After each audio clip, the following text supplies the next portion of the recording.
Cənab Prezident, ilk növbədə sizi bu bayramla təbrik edirik və istərdik ki, siz bu xoş, gözəl gündə xalqımıza öz arzunuzu çatdırasınız. Mən də sizi bayramınızı təbrik edirəm. Sizin televizyon kanalının bütün işçilərini təbrik edirəm.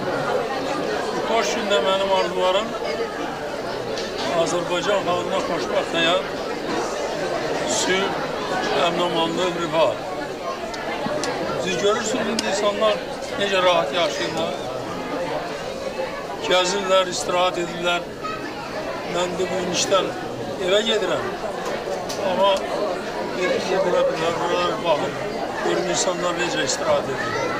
Çox yaxşı istirahat edirlər, rahatlıqdır.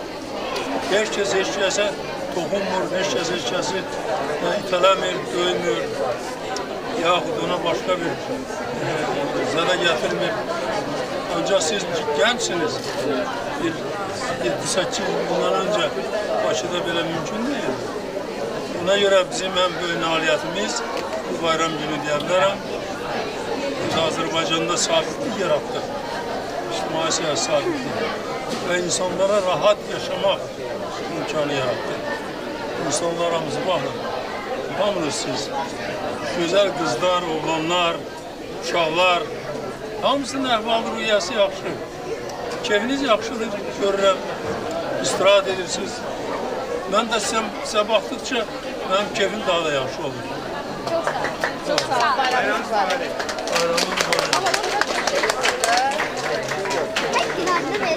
Bəli, günaydın. Hər görüşdə